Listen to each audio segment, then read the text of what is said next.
So hey guys what's up and welcome back to my YouTube channel. तो आज की video में हम करने जा रहे हैं बेसिक ऑफ एक्सरसाइज 3.2। इससे पहले मैं एक्सरसाइज 3.1 कंप्लीट करवा चुका हूं। एक्सरसाइज 3.1 के सभी क्वेश्चंस का वीडियो लिंक आपको मेरे डिस्क्रिप्शन बॉक्स में मिल जाएगा। इसके अलावा जो स्टूडेंट इस चैनल पे पहली बार विजिट कर रहे हैं उन्हें मैं बता दूं कि इस चैनल पे हम क्लास 11th का कंप्लीट मैथ का कोर्स कर रहे हैं with all NCERT examples and questions. तो अगर आपको क्लास 11th मैथ का कंप्लीट कोर्स करना है तो आप इस चैनल को सब्सक्राइब कर सकते हो। सो विदाउट कोई टाइम वेस्ट किए चलते हैं एक्सरसाइज 3.2 के बेसिक्स पे। आज का बेसिक स्टार्ट करेंगे हम ट्रिग्नोमेट्रिक फंक्शन से। तो क्लास 10th तक आप कुछ ट्रिग्नोमेट्रिक फंक्शन के बारे में पढ़ चुके हो। आज इसके आगे थोड़ा डिस्कस करेंगे। सबसे पहली बात, 6 ट्रिग्नोमेट्रिक फंक्शन होते हैं: sine x, cos x, tan x, cot x, sec x and cosec x. अब अगर मैं साइन एक्स लिखता हूं या मैं लिखता हूं साइन थीटा, दोनों एक ही बात है। यहां पे थीटा भी कोई एंगल है और यहां पे एक्स भी क्या है, कोई एंगल है। तो सबसे पहली बात, आपको इस चीज में कंफ्यूज नहीं होना। ठीक है, स्टार्ट करते हैं कुछ बेसिक फॉर्मूला से। ये 3 फॉर्मूलाज आपको एज इट इज याद करने। Sine square theta plus cos square theta is equals to 1।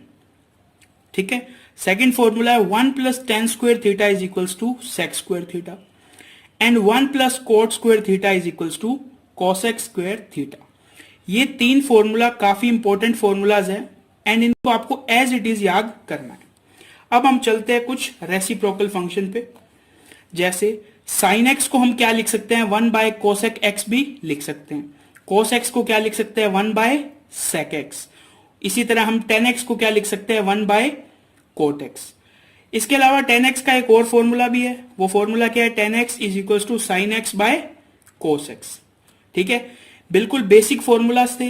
इतना आप क्लास 10th तक पढ़ चुके हो, ये मैंने आपको थोड़ा सा रिवाइज करवा दिया।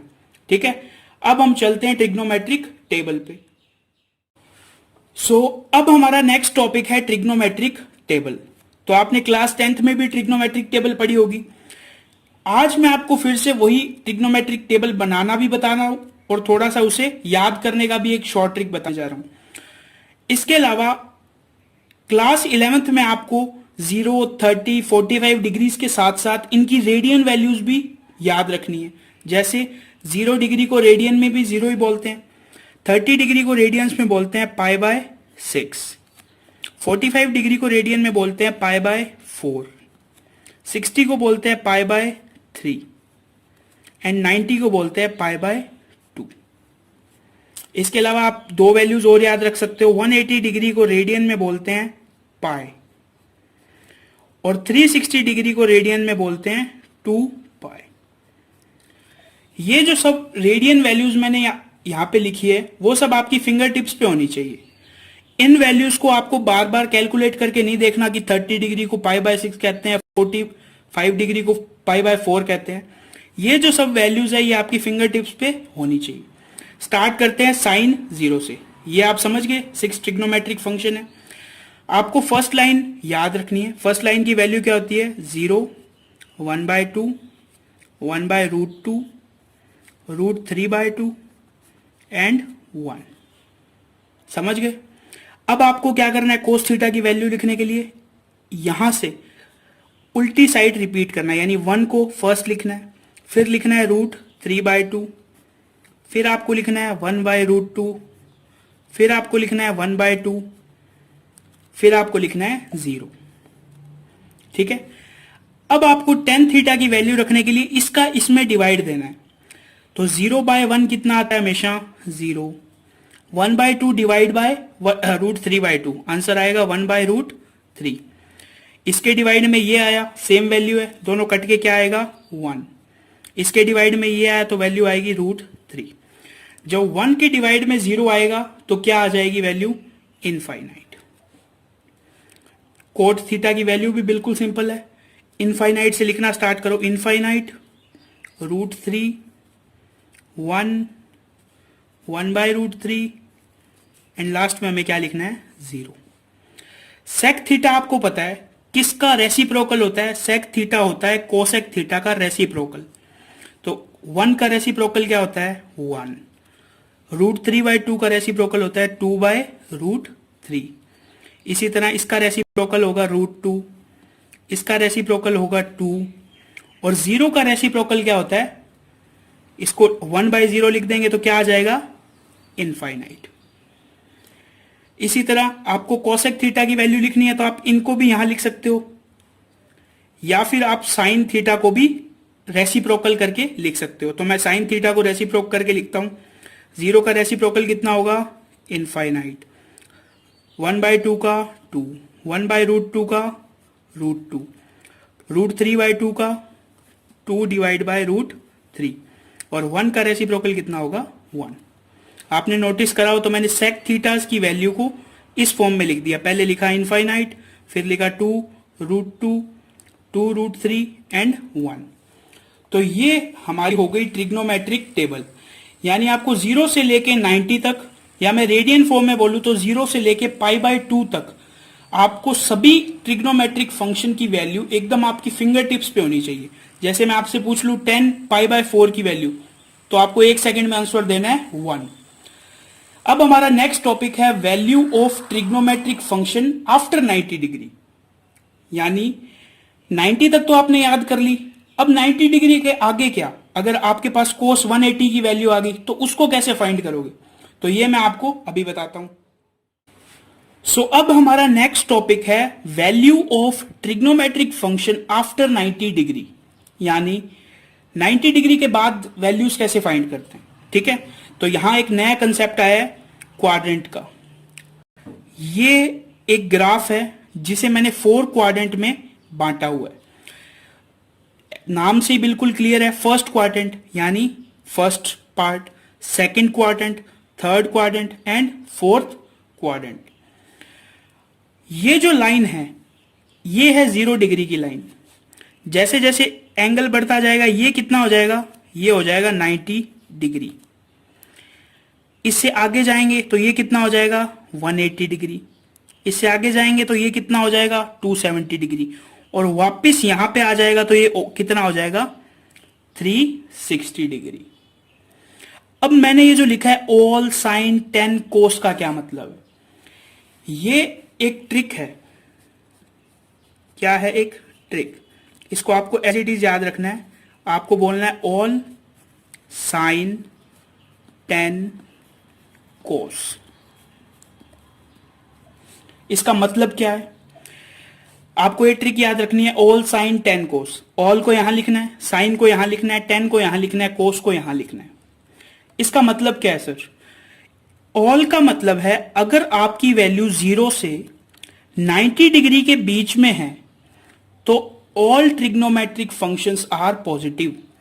ऑल ट्रिग्नोमेट्रिक फंक्शन से मेरा क्या मतलब है, sine theta, cos theta, tan theta, cot theta, sec theta, cosec theta.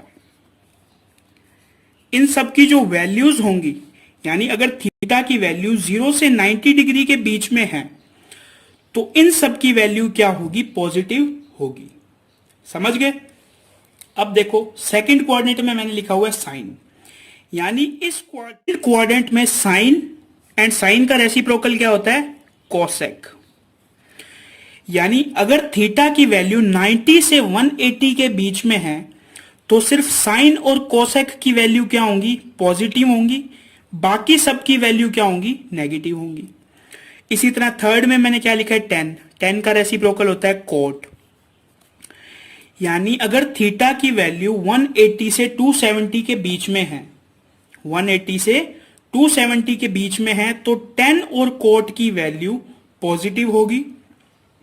बाकी जो भी बच गए sine cos and sec cosec, इनकी वैल्यू थर्ड क्वाड्रेंट में क्या होगी, माइनस होगी।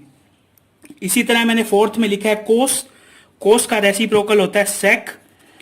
तो कोस एंड सेक की वैल्यू फोर्थ क्वाड्रेंट यानी 270 डिग्री से 360 डिग्री तक क्या होंगी, पॉजिटिव होंगी।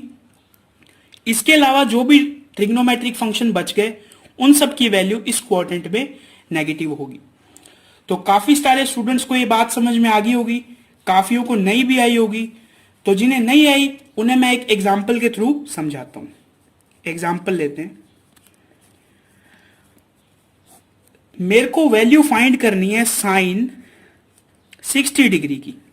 तो सबसे पहले आप ये देखो 60 डिग्री कहां से कहां के बीच आएगा। 60 डिग्री आएगा फर्स्ट क्वाड्रेंट में, यानी 0 से 90 के बीच। फर्स्ट क्वाड्रेंट में लिखा हुआ है ऑल। ऑल यानी सभी ट्रिग्नोमेट्रिक फंक्शन, यानी साइन 60 की वैल्यू कितनी क्या आएगी, पॉजिटिव में आएगी। कितनी आएगी वो मैं आपको अभी नेक्स्ट पार्ट में बताऊंगा। अपना नेक्स्ट टॉपिक ये कि वैल्यू कितनी आएगी। इस पार्ट में सिर्फ हमें ये डिसाइड करना है कि पॉजिटिव लगेगा या नेगेटिव। ठीक है, अब मेरे को चाहिए वैल्यू साइन 110 की। साइन 110 का क्या मतलब है, मैं कौन से क्वाड्रेंट में आ गया, मैं सेकंड क्वाड्रेंट में आ गया, यानी 90 से 180 ये कौन सा क्वाड्रेंट है, सेकंड क्वाड्रेंट। तो सेकंड क्वाड्रेंट में लिखा हुआ है साइन एंड कोसेक, यानी साइन की वैल्यू सेकंड क्वाड्रेंट में क्या होगी, पॉजिटिव आएगी। वैल्यू जो भी आएगी आएगी क्या, पॉजिटिव। लेकिन अगर मुझे चाहिए कोस 110, तो कोस 110 की वैल्यू आएगी नेगेटिव में। कोई भी वैल्यू आएगी, वो आपको मैं अभी नेक्स्ट टॉपिक में बताऊंगा कितनी आएगी। तो कोस 110 की वैल्यू नेगेटिव क्यों आई, क्योंकि 110 कौन से क्वाड्रेंट में है, सेकंड क्वाड्रेंट में। और सेकंड क्वाड्रेंट हमें क्या कह रहा है चिल्ला चिल्ला के, कि मैं सिर्फ साइन और कोसेक को ही पॉजिटिव रखूंगा। इसके अलावा अगर मेरे अंदर कोई भी और ट्रिग्नोमेट्रिक फंक्शन आया तो मैं उसे नेगेटिव कर दूंगा।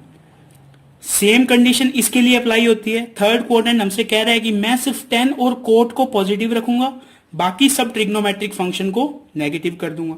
इसी तरह कोस और सेक को कौन पॉजिटिव करेगा, फोर्थ क्वाड्रेंट, और बाकी सबको नेगेटिव कर देगा। आई होप आपको ये एग्जांपल समझ में आ गया होगा। अब आपके मन में क्वेश्चन आ गया, सर 360 डिग्री से बड़ा एंगल आ गया तो 360 डिग्री के बाद एंगल रिपीट होने लग जाते हैं। यानी सपोज आपको 390 डिग्री की वैल्यू निकालनी है। सपोज करो आपको कोस 390 डिग्री की वैल्यू निकालनी है, तो 390 डिग्री को आप कैसे लिख सकते हो, कोस 360 प्लस 30। 360 का क्या मतलब है, कोस ने एक चक्कर पूरा कर लिया, वापिस जीरो पे आ गया, और जीरो से कितना आगे बढ़ गया, 30 डिग्रीज। तो अब आप मेरे को ये बताओ 30 डिग्री कहां पे आएगा, 0 से 90 के बीच, यानी फर्स्ट क्वाड्रेंट में। तो इसकी वैल्यू क्या होगी, पॉजिटिव होगी। क्या होगी, पॉजिटिव। समझ पा रहे हो कैसे, 360 डिग्री के बाद एंगल रिपीट होने स्टार्ट हो जाते हैं। तो यहां आपको समझ में आ गया होगा कि वैल्यू पॉजिटिव आएगी या नेगेटिव। अब मैं आपको बताता हूं वैल्यू आएगी कितनी, ये कैसे फाइंड करते हैं। सपोज करो साइन 110 की वैल्यू फाइंड करना आ गया। सबसे पहले हम ये फाइंड करेंगे कि वैल्यू पॉजिटिव आएगी या नेगेटिव, यानी कौन से क्वाड्रेंट में है साइन 110। हम देखेंगे जी सेकंड क्वाड्रेंट में, तो पॉजिटिव आएगी। अब कितनी आएगी ये मैं आपको भी नेक्स्ट टॉपिक में बताता हूं। सो अब हमारा नेक्स्ट टॉपिक है repeating values of trigonometric function. यानी मैंने अभी आपको लास्ट पार्ट में क्या बताया था कि वैल्यू पॉजिटिव आएगी या नेगेटिव, ये हम कैसे चेक कर सकते हैं। 4 क्वाड्रेंट होते हैं, उन चारों से हम चेक कर सकते हैं कि किस क्वाड्रेंट में है। वो क्वाड्रेंट आपको बेसिकली क्या क्या रहा है, फर्स्ट क्वाड्रेंट में all trigonometric functions are positive. Second में कौन कौन से होते हैं, सेक एंड कोसेक। थर्ड में कौन से होते हैं, सेकंड में कौन से होते हैं, साइन एंड कोसेक। थर्ड में कौन से होते हैं, tan and cot. And fourth में कौन से होते हैं, all sine tan cos, cos and sec. तो ये आपको ट्रिक से याद भी हो गए होंगे कि वैल्यू नेगेटिव आएगी या पॉजिटिव। अब वैल्यू आएगी कैसे, ये मैंने 6 ट्रिग्नोमेट्रिक फंक्शन लिखे हैं, उनके आगे मैंने एक लाइन लिखी है रिपीटेड बाय 2 पाई। यानी साइन एक्स की वैल्यू 2 पाई के बाद रिपीट होनी स्टार्ट हो जाती है। कोस एक्स की वैल्यू भी 2 पाई के बाद रिपीट होनी स्टार्ट हो जाती है। टेन एक्स की वैल्यू पाई के बाद रिपीट होनी स्टार्ट हो जाती है। इसी तरह कोट एक्स की पाई के बाद, सेकंड कोसेक की 2 पाई के बाद रिपीट होना स्टार्ट हो जाती है। आपको इन चीजों को एज इट इज याद करना है। इसका जो डिटेल्ड एक्सप्लेनेशन है वो मैं आपको 3.2 से पहले वाले जब एग्जाम्पल करवाऊंगा, यानी नेक्स्ट वीडियो में मैं आपको अच्छी तरह दूंगा। अभी मैं सिर्फ इस फर्स्ट पार्ट को एक्सप्लेन कर रहा हूं। रिपीटेड बाय 2 पाई, यानी साइन एक्स की जो वैल्यू है वो 2 पाई के बाद रिपीट होने लग जाती है। क्यों और कैसे, ये मैंने एक ग्राफ बनाया y is equals to sine x का। ये x एक्सिस है, ये जो आपको दिख रहा है ये y एक्सिस है, और ये कौन सी एक्सिस है, ये है एक्स एक्सिस। साइन एक्स का ग्राफ किस तरह आता है, इस तरह की एक वेव आती है। ग्राफ बनाना आपको आता होगा, एक्स की जगह कोई भी वैल्यू रखो, यहाँ पे वाई की वैल्यू आएगी, इसी तरह आप एक्स की वैल्यूज रखते जाओ, वाई की वैल्यूज आती रहेंगी, पॉइंट लगाओ, और जब आप इन सब पॉइंट्स को एक साथ मिलाओगे तो क्या बन जाएगा, एक ग्राफ बन जाएगा। मैंने ऊपर लाइन लिखी sign x is repeated after 2 पाई। ये ग्राफ देखो साइन एक्स का, साइन 0 पे 0, ये देखो पाई बाय 2 पे साइन की वैल्यू कितनी हो गई, पाई बाय 2 पे साइन की वैल्यू हो गई 1। उसके बाद साइन पाई पे कितना हो गया 0। 3 पाई बाय 2 पे साइन की वैल्यू कितनी हो गई -1, समझ गए। और साइन 2 पाई पे कितना हो गया 0। 2 पाई पे मैंने यहां पे एक लाइन लगाई है, इस लाइन के बाद वाला ग्राफ और इस लाइन के पहले वाले ग्राफ को आप मैच करके देखो, क्या मैं इस ग्राफ को एज इट इज उठा के इसके ऊपर एज इट इज प्लेस कर सकता हूं। यानी इस लाइन से जो पहले ग्राफ है, यानी जो ये ग्राफ है, इसकी बिल्कुल जेरोक्स कॉपी है ये वाला ग्राफ। यानी साइन एक्स का ग्राफ 2 पाई के बाद रिपीट होने लग जाता है। यानी अगर मैं आपसे पूछ लूं कि साइन 5/2 पे साइन की वैल्यू कितनी होगी, समझ गए, साइन 5 पाई बाय 2 पे साइन की वैल्यू कितनी होगी, तो आप इस ग्राफ को देखते ही बता दोगे 1 होगी। लेकिन आपको एग्जाम में ग्राफ तो नहीं दिया होगा, आप क्या करोगे, इस तरह लिखोगे साइन 5 पाई डिवाइड बाय 2। इसको मैं 2 पार्ट्स में तोड़ूंगा, 2 पाई प्लस पाई बाय 2। मैंने अभी आपको ऊपर क्या लाइन लिखवाई, sine x is repeated after 2 pi, यानी 2 पाई के बाद साइन एक्स की वैल्यू क्या करती है, रिपीट करती है। यानी इसको मैं लिख सकता हूं साइन पाई बाय 2। और साइन पाई बाय 2 की वैल्यू आपको पता है, साइन पाई बाय 2 का मतलब होता है साइन 90। साइन 90 की वैल्यू क्या होती है 1। यानी साइन 5 पाई बाय 2 की वैल्यू कितनी आ गई 1। यानी अगर हमें पाई बाय 2 या पाई तक वैल्यूज याद हैं तो हम 5 पाई बाय 2 की भी वैल्यू निकाल सकते हैं। किन फॉर्मूला से, ये जो मैंने ऊपर लाइन लिखवाई है, इन लाइंस को आपको एज इट इज याद करना है। जैसे मैंने ये साइन का एक्सप्लेन करा है, वैसे ही कोसेक्स का भी ग्राफ है, टेन, कोट, सेक, कोसेक सबका ग्राफ है। अगर आप उनके ग्राफ्स को ध्यान से देखोगे तो कोसेक्स का ग्राफ है वो 2 पाई के बाद रिपीट हो रहा है, 10x का जो ग्राफ है वो पाई के बाद रिपीट हो रहा है, इसी तरह कोट का भी पाई के बाद रिपीट हो रहा है। तो ये सब मैंने आपको बेसिकली एक समरी के रूप में आपको यहाँ पे लिख के दे दिया है। आपको इसको एज इट इज याद करना है कि साइन कोस सेक कोसेक की वैल्यू 2 पाई के बाद रिपीट होती है और 10 कोट की वैल्यू पाई के बाद रिपीट होती है। पाई की वैल्यू कितनी होती है 180 डिग्री और 2 पाई की 360 डिग्री। समरी क्या हुई, sine cos and sec cosec की वैल्यू 360 डिग्री के बाद रिपीट होती है और 10 और कोट की वैल्यू 180 डिग्री के बाद रिपीट होती है। तो ये हो गया हमारा एक्सरसाइज 3.2 का बेसिक्स। ज्यादातर स्टूडेंट्स को ये यहीं पे समझ आ गया होगा। कुछ स्टूडेंट ऐसे होंगे जिन्हें अभी तक समझ नहीं आया होगा, क्योंकि मैं मानता हूं ये थोड़ा सा ट्रिकी है। तो इससे नेक्स्ट वीडियो में हम करेंगे एक्सरसाइज 3.2 से पहले के एग्जांपल्स। आप ये बेसिक्स की वीडियो देख लेना, इसमें जितने भी इंपॉर्टेंट फॉर्मूलाज हैं उन्हें आप अपनी नोटबुक में नोट कर लेना। जब हम एक्सरसाइज 3.2 से पहले के एग्जांपल्स करेंगे तो वो आपको 100% क्लियर हो जाएंगे कि कंसेप्ट क्या है। तो बस आज की वीडियो में इतना ही। अगर आपको ये वीडियो अच्छी लगी हो या आपके लिए थोड़ी भी हेल्पफुल रही हो तो इस वीडियो को एक लाइक जरूर कर देना और अपने फ्रेंड्स के साथ शेयर भी कर देना। अगर आपका कोई भी डाउट है तो आप कमेंट सेक्शन में पूछ सकते हैं, मैं हर कमेंट का रिप्लाई जरूर करता हूं। तो बस आज की वीडियो में इतना ही, मिलते हैं नेक्स्ट वीडियो में, तब तक के लिए थैंक्स फॉर वॉचिंग।